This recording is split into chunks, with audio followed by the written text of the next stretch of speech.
Thank you all.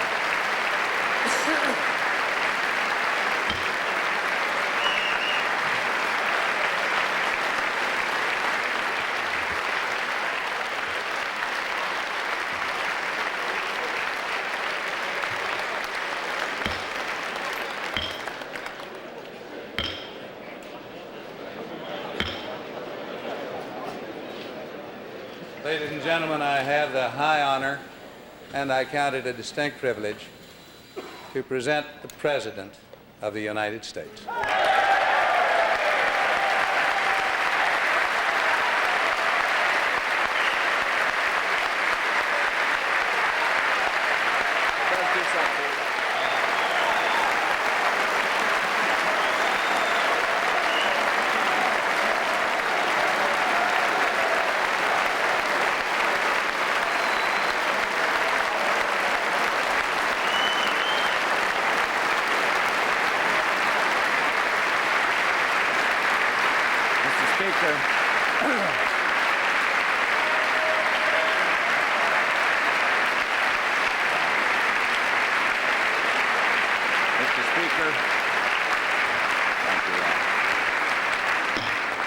Mr. Speaker, Mr. President, distinguished members of the House and Senate, honored guests, and fellow citizens, less than 3 weeks ago, I joined you on the west front of this very building, and looking over the monuments to our proud past, offered you my hand in filling the next page of American history with a story of extended prosperity and continued peace.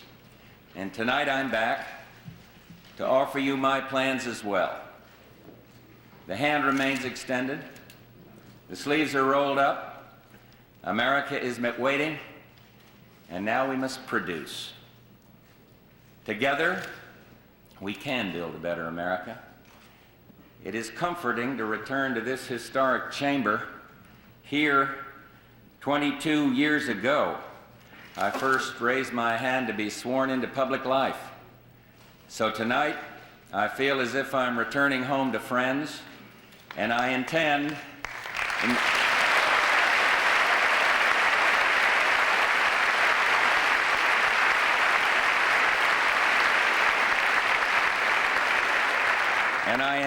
in the months and years to come to give you what friends deserve: frankness, respect, and my best judgment about ways to improve America's future. In return, I ask for an honest commitment to our common mission of progress. If we seize the opportunities on the road before us, there will be praise enough for all. The people didn't send us here to bicker, and it's time to govern.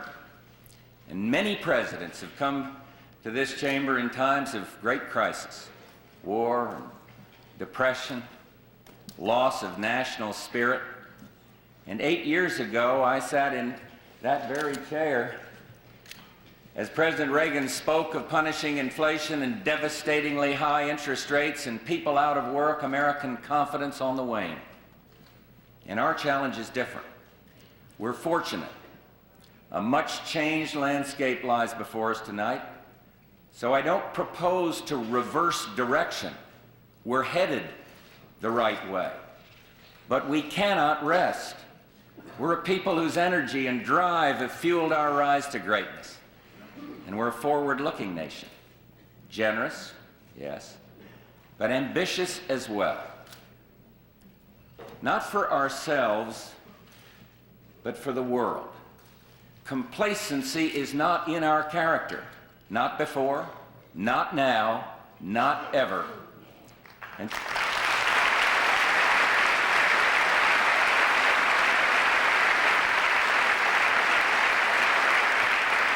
so tonight, we must take a strong America and make it even better. We must address some very real problems. We must establish some very clear priorities, and we must make a very substantial cut in the federal budget deficit.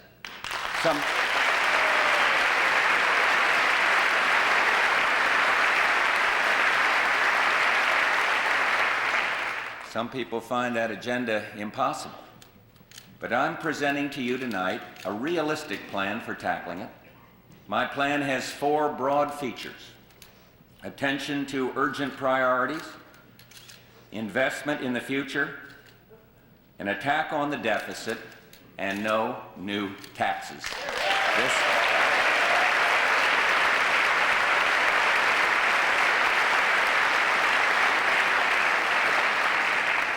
This budget represents my best judgment of how we can address our priorities. There are many areas in which we would all like to spend more than I propose. I understand that. But we cannot until we get our fiscal house in order. Next year alone, thanks to economic growth, without any change in the law, the federal government will take in over $80 billion more than it does this year. That's right, over $80 billion in new revenues with no increases in taxes. And our job is to allocate those new resources wisely. We can afford to increase spending by a modest amount,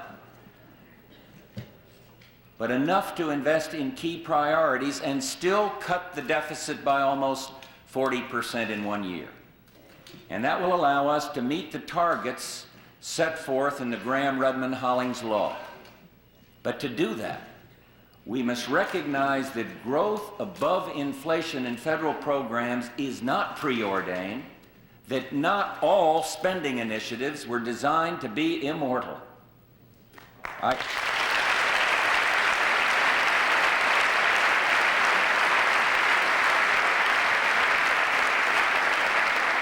I make this pledge tonight. My team and I are ready to work with the Congress to form a special leadership group to negotiate in good faith, to work day and night, if that's what it takes, to meet the budget targets and to produce a budget on time. We cannot settle for business as usual. Government by continuing resolution or by government by crisis will not do. And I ask the Congress tonight to approve several measures which will make budgeting more sensible. We could save time and improve efficiency by enacting 2-year budgets.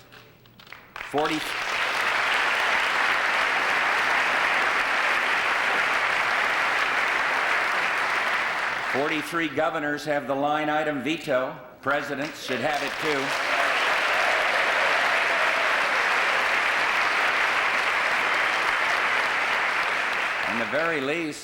At the very least, when a president proposes to rescind federal spending, the Congress should be required to vote on that proposal instead of killing it by inaction.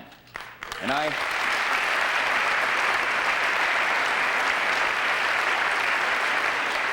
I ask the Congress to honor the public's wishes by passing a constitutional amendment to require a balanced budget. Such an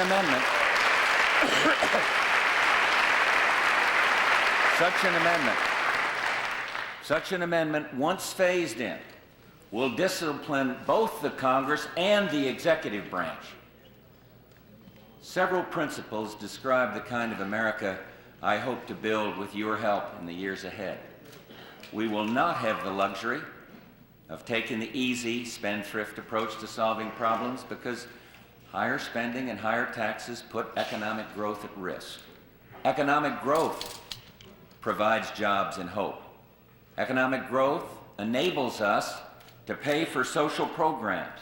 Economic growth enhances the security of the nation.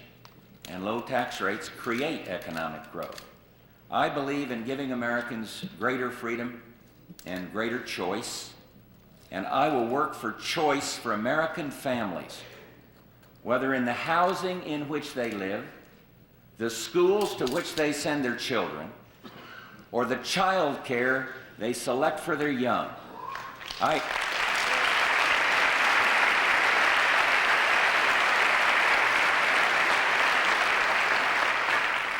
You see, I believe that we have an obligation to those in need, but that government should not be the provider of first resort for things that the private sector can produce better. I believe in a society that is free from discrimination and bigotry of any kind, and I will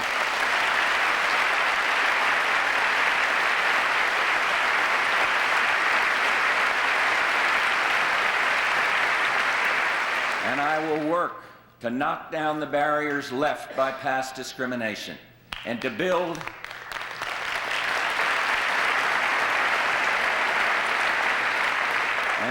a more tolerant society that will stop such barriers from ever being built again.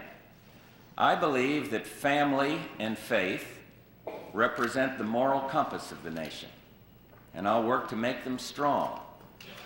For as Benjamin Franklin said, if a sparrow cannot fall to the ground without his notice, can a great nation rise without his aid? And I believe in giving people the power to make their own lives better through growth and opportunity. And together, let's put power in the hands of people. 3 weeks ago,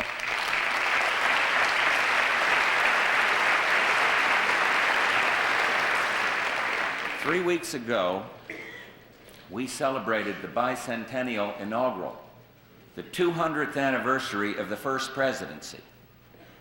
And if you look back, one thing is so striking about the way the founding fathers looked at America. They didn't talk about themselves. They talked about posterity. They talked about the future. And we too must think in terms bigger than ourselves. We must take actions today that will ensure a better tomorrow. We must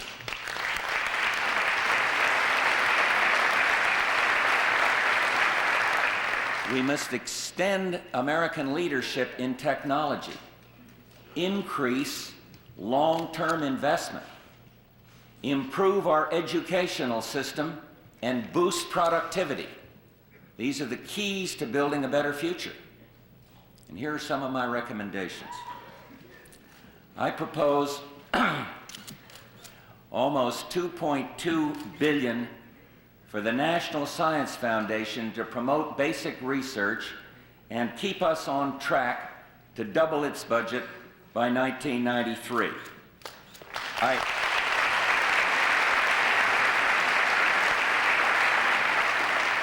I propose to make permanent the tax credit for research and development.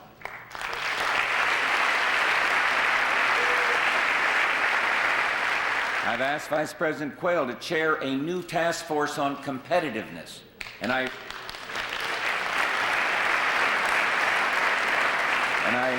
request funding for NASA and a strong space program, an increase of almost $2.4 billion over the current fiscal year. We must have a manned space station, a vigorous, safe space shuttle program, and more commercial development in space. The space program should always go full throttle up, and that's not just our ambition, it's our destiny.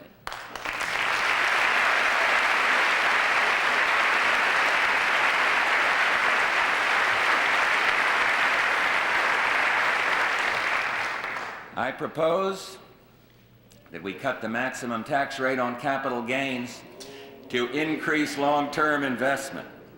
History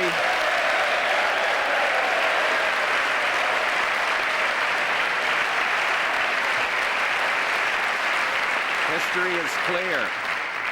History on this is clear. This will increase revenues, help savings, and create new jobs. And we won't be competitive.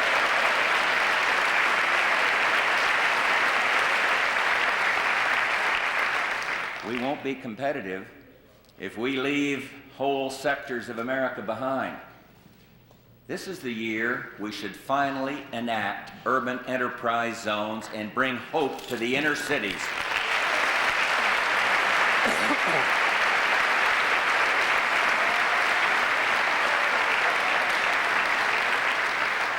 But But the most important competitiveness program of all is one which improves education in America. When some of our students actually have trouble locating America on a map of the world, it is time for us to map a new approach to education. And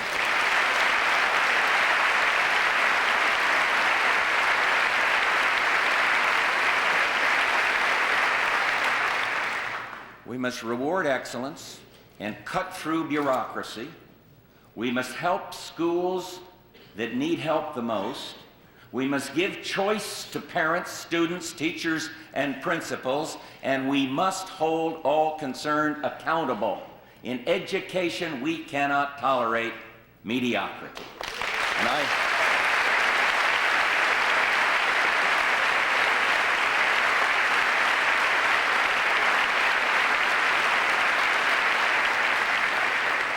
want to cut that dropout rate and make America a more literate nation. Because what it really comes down to is this: the longer our graduation lines are today, the shorter our unemployment lines will be tomorrow. So tonight, I'm proposing the following initiatives: the beginning of a $500 million program to reward America's best schools, merit schools; the creation of special presidential awards for the best teachers in every state, because excellence should be rewarded.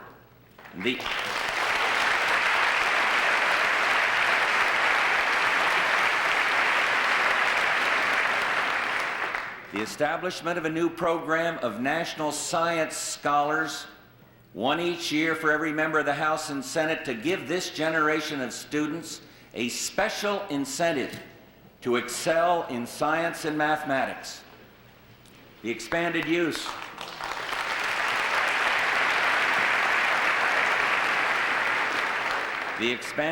of magnet schools, which give families and students greater choice, and a new program to encourage alternative certification, which will let talented people from all fields teach in our classrooms.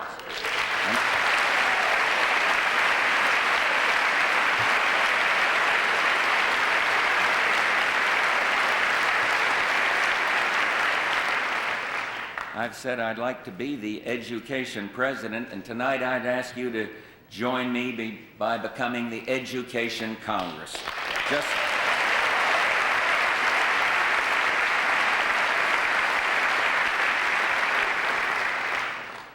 Just last week, as I settled into this new office, I received a letter from a mother in Pennsylvania who'd been struck by my message in the inaugural address. Not 12 hours before, she wrote, my husband and I received word that our son was addicted to cocaine. He had the world at his feet, bright, gifted, personable. He could have done anything with his life. And now he has chosen cocaine. And please, she wrote, find a way to curb the supply of cocaine. Get tough with the pushers. Our son needs your help. My friends,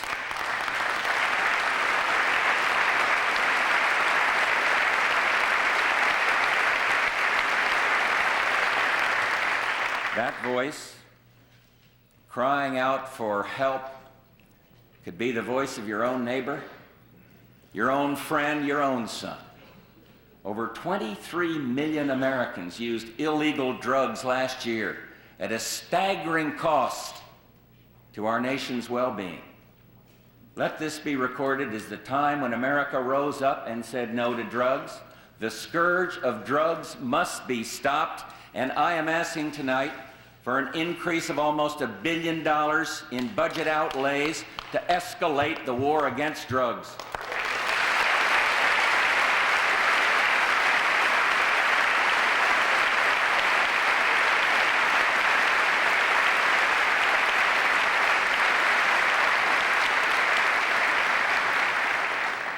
The war must be waged on all fronts. our new drug czar, Bill Bennett, and I will be shoulder to shoulder in the executive branch leading the charge. Some money will be used to expand treatment to the poor and to young mothers. This will offer the helping hand to the many innocent victims of drugs, like the thousands of babies born addicted or with AIDS because of the mother's addiction. Some will be used to cut the waiting time for treatment. Some money will be devoted to those urban schools where the emergency is now the worst, and much of it will be used to protect our borders with help from the Coast Guard and the Customs Service, the Departments of State and Justice, and yes, the U.S. military. I mean,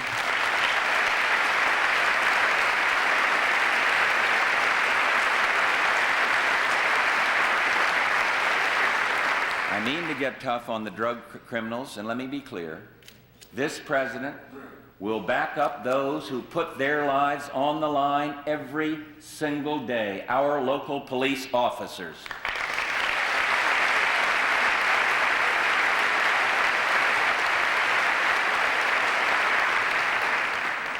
My budget asks for beefed up prosecution, for a new attack on organized crime, and for enforcement of tough sentences. And for the worst kingpins, that means the death penalty.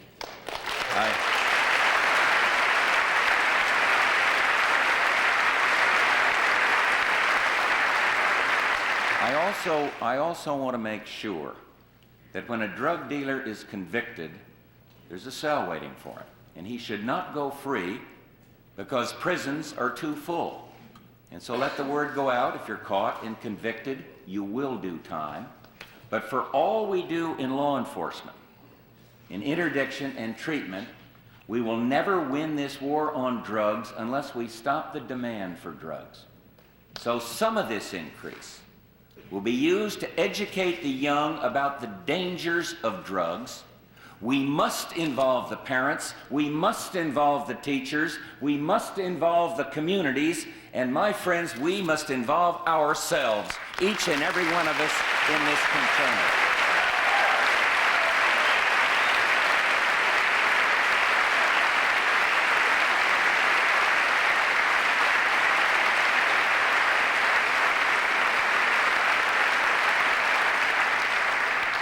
One problem related to drug use demands our urgent attention and our continuing compassion, and that is the terrible tragedy of AIDS.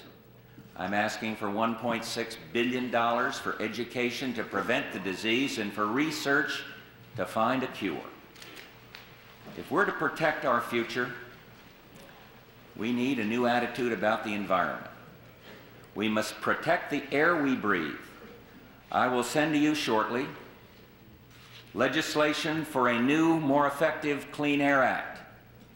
It will include a plan to reduce, by date certain, the emissions which cause acid rain.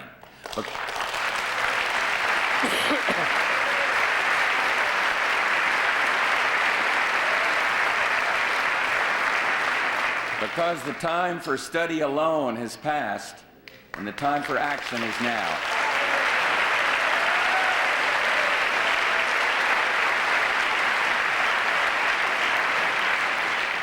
We must make use of clean coal. My budget contains full funding on schedule for the clean coal technology agreement that we made with Canada. We've made that agreement with Canada, and we intend to honor that agreement. We must not neglect our parks, so I'm asking to fund new acquisitions under the Land and Water Conservation Fund. We must protect our oceans, and I support new penalties against those who would dump medical waste and other trash into our oceans.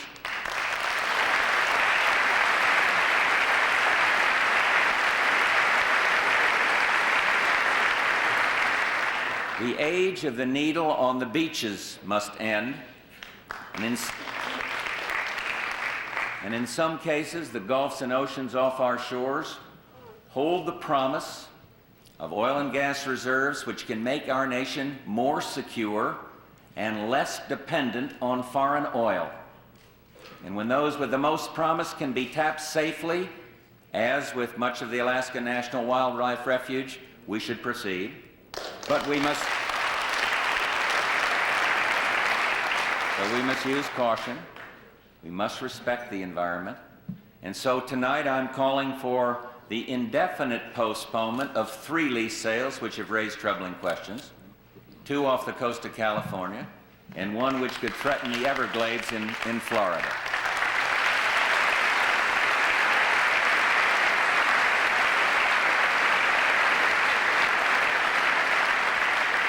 Action on these 3 lease sales will await the conclusion of a special task force set up to measure the potential for environmental damage. I'm directing the Attorney General and the Administrator of the Environmental Protection Agency to use every tool at their disposal to speed and toughen the enforcement of our laws against toxic waste dumpers. I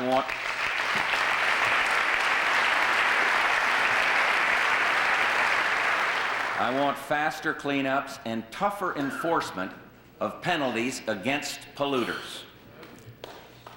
In addition to caring for our future, we must care for those around us. A decent society shows compassion for the young, the elderly, the vulnerable, and the poor. Our first obligation is to the most vulnerable: infants, poor mothers, children living in poverty. And my proposed budget recognizes this. I ask for full funding of Medicaid, an increase of over $3 billion, and an expansion of the program to include coverage of pregnant women who are near the poverty line.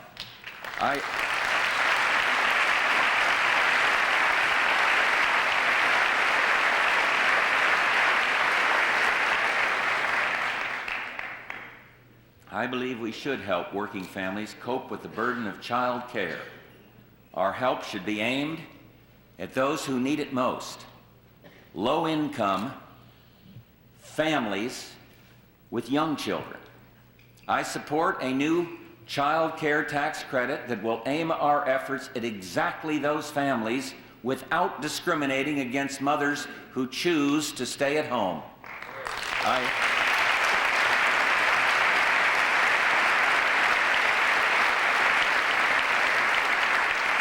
Now, I know there are competing proposals, but remember this: the overwhelming majority of all preschool child care is now provided by relatives and neighbors and churches and community groups. Families who choose these options should remain eligible for help. Parents should have choice.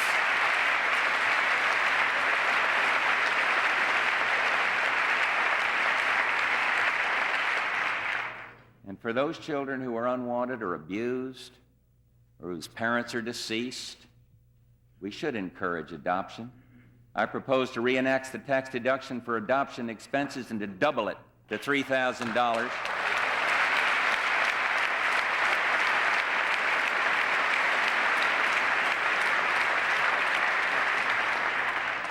Let's make it easier for these kids to have parents who love them. We have a moral contract with our senior citizens, and in this budget, Social Security is fully funded, including a full cost of living adjustment. We must honor our contract. We must care about those in the shadow of life, and I, like many Americans, am deeply troubled by the plight of the homeless. The causes of homelessness are many. History is long. But the moral imperative to act is clear. Thanks to the deep well of generosity in this great land, many organizations already contribute. But we in government cannot stand on the sidelines. In my budget, I ask for greater support for emergency food and shelter, for health services and measures to prevent substance abuse, and for clinics for the mentally ill. And I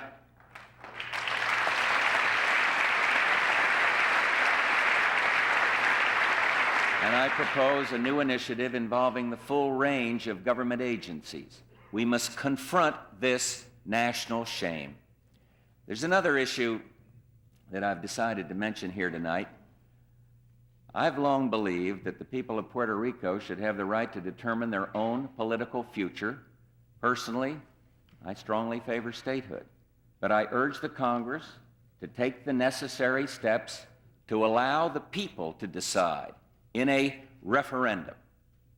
Certain problems, the result of decades of unwise practices, threaten the health and security of our people. Left unattended, they will only get worse, but we can act now to put them behind us. Earlier this week, I announced my support for a plan to restore the financial and moral integrity of our savings system. I asked Congress to enact our reform proposals within 45 days. We must not let this situation fester. We owe it to the savers in this country to solve this problem.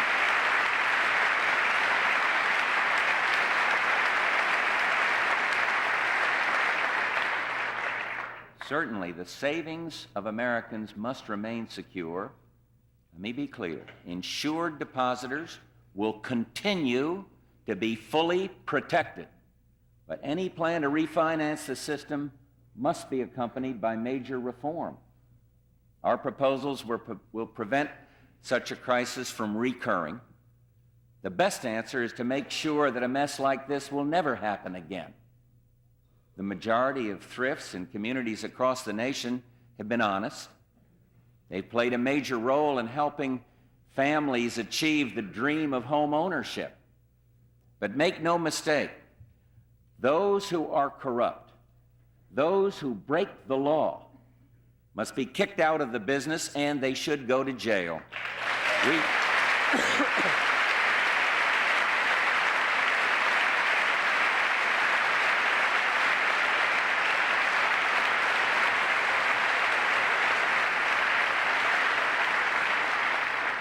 We face a massive task in cleaning up the waste left from decades of environmental neglect at our America's nuclear weapons plants. Clearly, we must modernize these plants and operate them safely. That's not at issue. Our national security depends on it. But beyond that, we must clean up the old mess that's been left behind. And I propose in this budget to more than double our current effort to do so. This will allow us to identify the exact nature of the various problems so we can clean them up, and clean them up we will. We've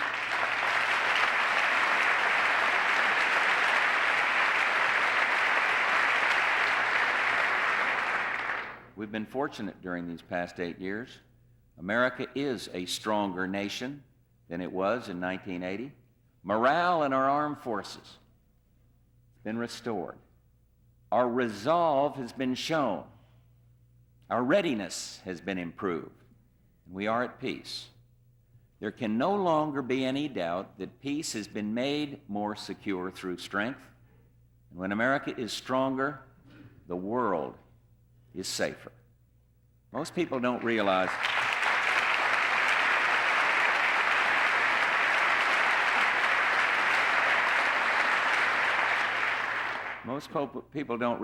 that after the successful restoration of our strength, the Pentagon budget has actually been reduced in real terms for each of the last 4 years.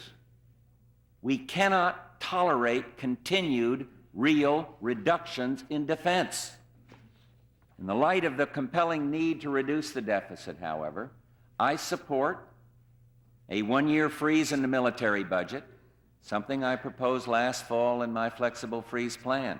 And this freeze will apply for only 1 year, and after that, increases above inflation will be required. I will not sacrifice American preparedness, and I will not compromise American strength.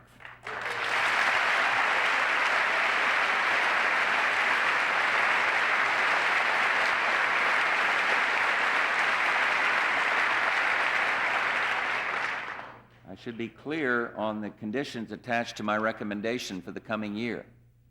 The savings must be allocated to those priorities for investing in our future that I've spoken about tonight. This defense freeze must be a part of a comprehensive budget agreement which meets the targets spelled out in Graham-Rudman-Holland's law without raising taxes and which incorporates reforms in the budget process.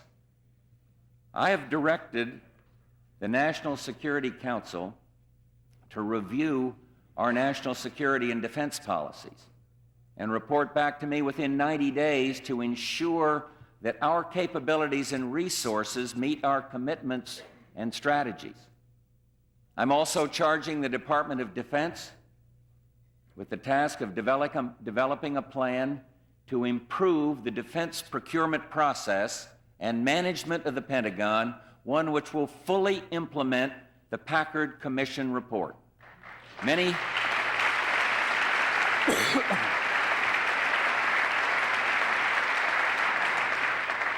of these changes can only be made with the participation of the Congress, and so I ask for your help. We need fewer regulations. We need less bureaucracy. We need multi-year procurement and two-year budgeting. And frankly, and don't take this wrong, we need less congressional micromanagement of our nation's military policy.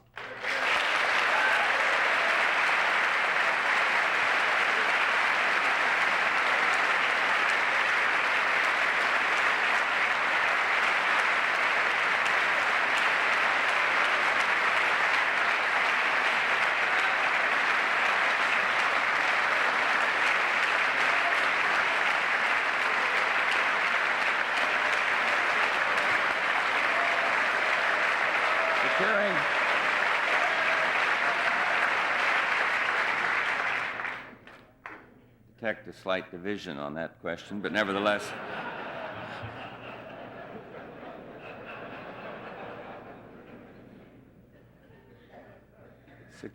Securing a more peaceful world is perhaps the most important priority I'd like to address tonight. You know, we meet at a time of extraordinary hope. Never before in this century have our values of freedom and democracy and economic opportunity been such a powerful and intellectual force around the globe. Never before has our leadership been so crucial, because while America has its eyes on the future, the world has its eyes on America. And it's time of great change in the world, and especially in the Soviet Union. Prudence and common sense dictate that we try to understand the full meaning of the change going on there. Review our policies, and then proceed with caution. But I've personally assured General Secretary Gorbachev that at the conclusion of such a review, we will be ready to move forward. We will not miss any opportunity to work for peace. The fundamental fact remains that the Soviets retain a very powerful military machine in the service of objectives which are still too often in conflict with ours. So let us take the new openness seriously, but let's also be realistic, and let's always be strong.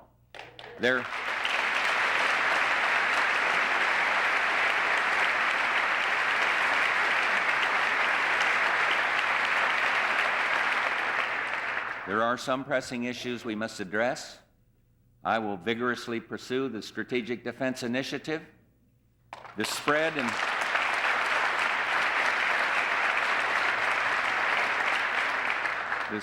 and even use of sophisticated weaponry threatens global security as never before.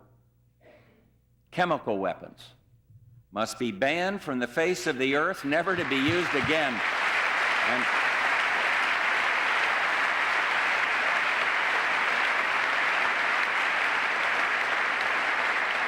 And look, this won't be easy. Verification, extraordinarily difficult. But civilization and human decency demand that we try. The spread of nuclear weapons must be stopped. And I'll work to strengthen the hand of the International Atomic Energy agency, our diplomacy, must work every day against the proliferation of nuclear weapons. And around the globe, we must continue to be freedom's best friend. And we must stand firm for self-determination and democracy in Central America, including in Nicaragua.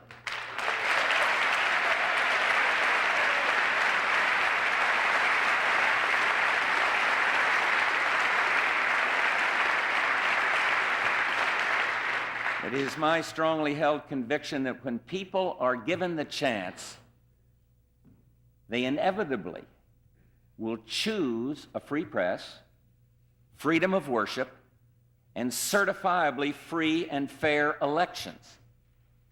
We must strengthen the alliance of the industrial democracies, as solid a force for peace as the world has ever known. And this is an alliance forged by the power of our ideals, not the pettiness of our differences. So let's lift our sights to rise above fighting about beef hormones to building a better future, to move from protectionism to progress. I've asked the Secretary of State to visit Europe next week and to consult with our allies on the wide range of challenges and opportunities we face together, including East-West relations. And I look forward to meeting with our NATO partners in the near future. And I, too, shall begin a trip shortly to the far reaches of the Pacific Basin, where the winds of democracy are creating new hope, and the power of free markets is unleashing a new force. When I served as our representative in China 14 or 15 years ago, few would have predicted the scope of the changes we've witnessed since then. But in preparing for this trip, I was struck by something I came across from a Chinese writer. He was speaking of his country decades ago, but his words speak to each of us in America tonight. Today, he said, we're afraid of the simple words like goodness and mercy and kindness. My friends, if we're to succeed as a nation, we must rediscover those words. In just 3 days, we mark the birthday of Abraham Lincoln, the man who saved our union and gave new meaning to the word opportunity. Lincoln once said, I hold that while man exists, it is his duty to improve not only his own condition, but to assist in ameliorating that of mankind.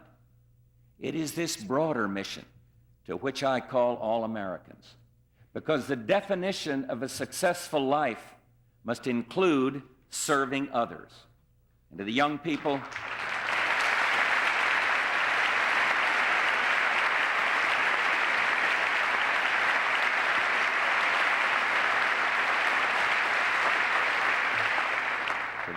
of America who sometimes feel left out, I ask you tonight to give us the benefit of your talent and energy through a new program called Yes for Youth Entering Service to America.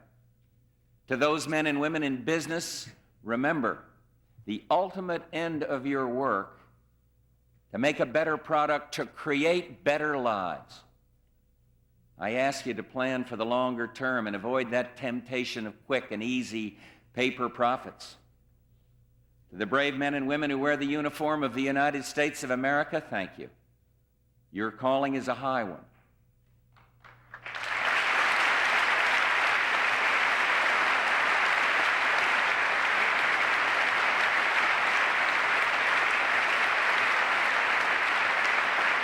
To be the defenders of freedom and guarantors of liberty. And I want you to know that this nation is grateful for your service. To the farmers of America, we appreciate the bounty you provide. We will work with you to open foreign markets to American agricultural products.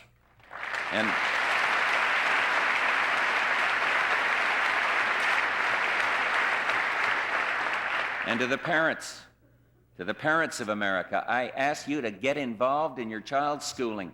Check on the homework, go to the school, meet the teachers, care about what is happening there. It's not only your child's future on the line, it's America's. To kids in our cities, don't give up hope. Say no to drugs, stay in school, and yes, keep hope alive. To those 37 million Americans with some form of disability, you belong in the economic mainstream. We need your talents in America's workforce. Disabled Americans must become full partners in America's opportunity society.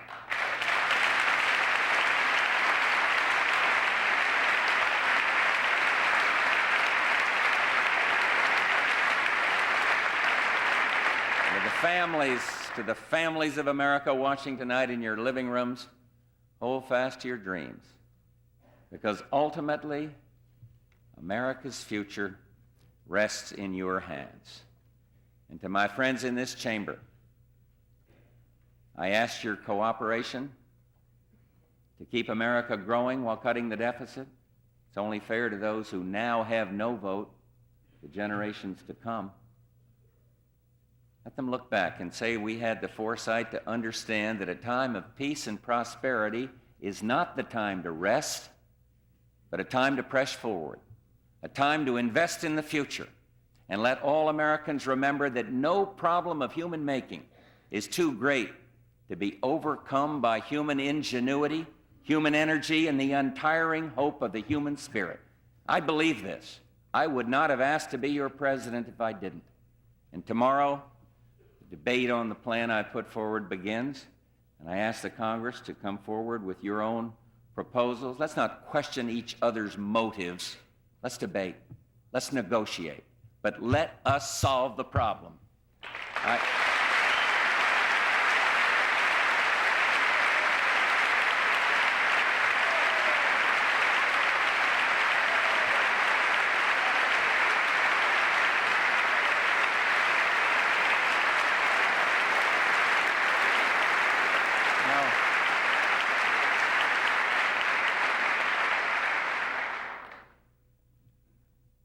Calling anniversaries may not be my specialty in speeches, but tonight,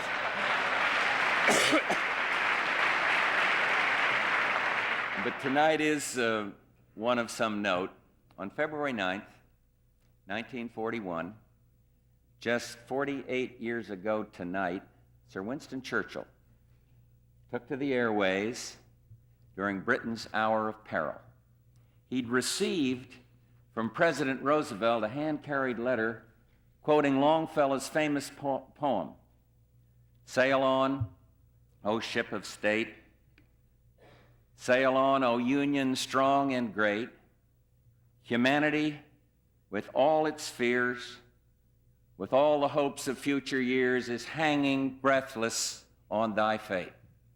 And Churchill responded on this night by radio broadcast to a nation at war. But he directed his words to Franklin Roosevelt. "We shall not falter, we shall not fail or falter," he said. "We shall not weaken or tire.